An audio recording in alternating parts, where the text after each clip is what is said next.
Hola, com estem? El Tastallibres ja torna a ser aquí, tot i la calor que fa. Segur que esteu a la piscina, que sí? Quina sort! Però bueno, millor, així esteu fresquets. Doncs a veure, som-hi, va, que després si no no tenim temps d'explicar tots els llibres que us porto. A veure, guiteu.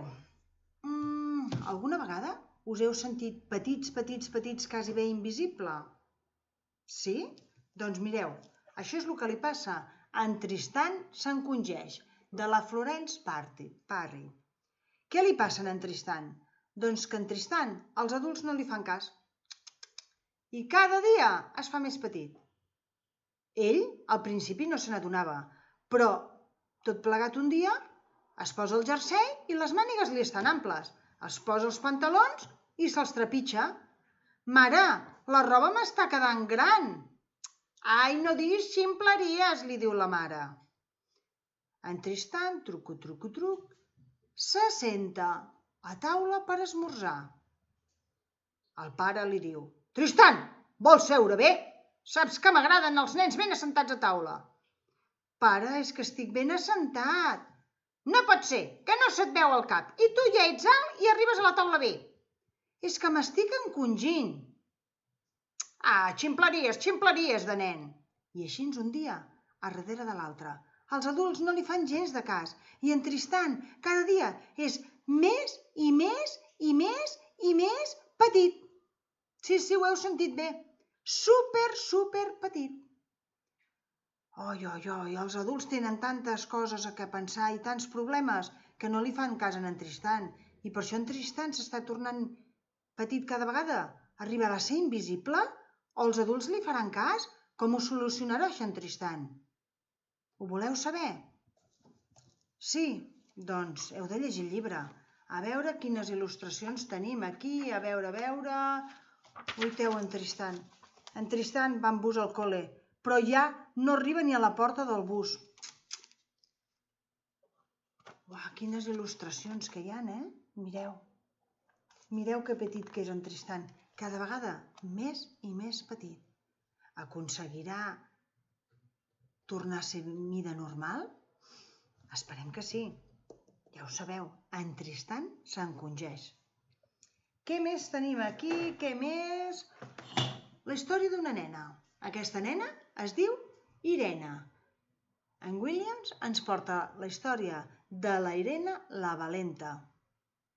Vet aquí que la mare de la Irene és cosidora i fa un vestit que li ha encarregat la senyora duquessa pel ball més important de la temporada. És un vestit preciós. La mare de la Irene treballa dia i nit, a totes hores. Treballa tant que quan acaba el vestit està tan agotada que no té forces ni per anar-lo a portar. La Irene li diu: Mare, no pateixis que jo el porto. Irene, està començant a nevar. Si la senyora duquessa no té el vestit no passa res, però jo no vull que surtis ara, que fa molt mal temps. Però la Irene s'abriga ben abrigadeta i cap a casa la duquessa es decideix anar. De camí a casa de la duquessa li passen un munt d'aventures. Però cada vegada neva més i més. Neva tant que al final mireu com és de fosc. La Irene quasi bé no veu ni el camí d'arribar a casa de la duquessa. Ni veu quasi bé. Però la Irene arribarà a portar a portar el vestit a casa la duquessa? Sí? I arribarà a temps? O ja s'haurà acabat el ball? La duquessa s'haurà posat un altre vestit? Què deu de passar? Doncs, no ho sabrem si no el llegirem. Molt bé, i ara el pròxim que us porto és un llibre d'en Lluís Prat. Qui és en Lluís Prat? A veure què ens diuen. En Lluís Prat és l'autor de novel·les per nois i joves que han estat traduïdes en una desena de llengües. Ha guanyat també molts premis i actualment, a més de ser escriptor, dona classes a alumnes d'ESO i de batxillerat. Li encanta buscar bolets a la tardor i també anar a pescar. Bueno, doncs ja sabem una mica d'en Lluís Prat. Què ens porta? Corporació d'Alienígenes S.A. Què deu de passar? Oiteu, el nostre protagonista és en Nico. I el seu pare? Sabeu de què treballa el pare d'en Nico? Voleu que us ho digui? Sí? Pareu bé l'orella, Sí? Em sentiu? Sí? Doncs el pare d'en Nico és caçador d'alienígenes. M'heu sentit bé. Caçador d'alienígenes!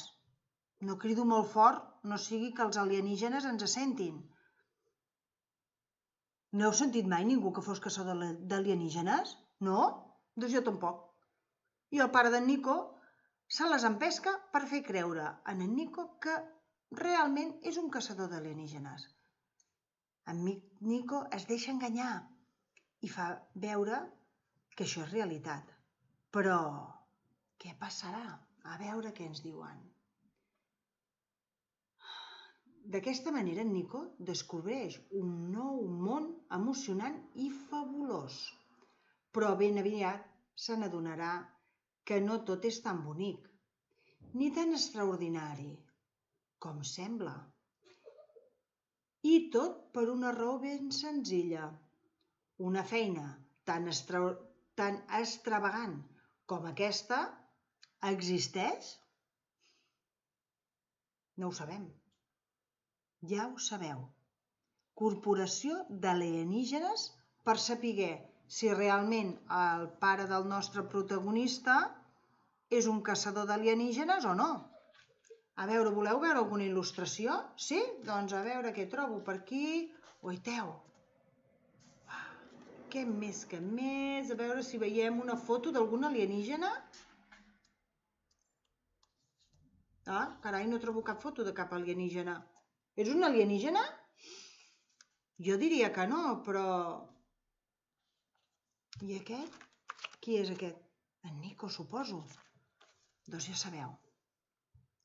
Tots aquests i molt més els trobareu a la biblioteca. És super tard. Ens veiem fins la setmana vinent. Petons i disfruteu. Adeu, que vagi molt bé.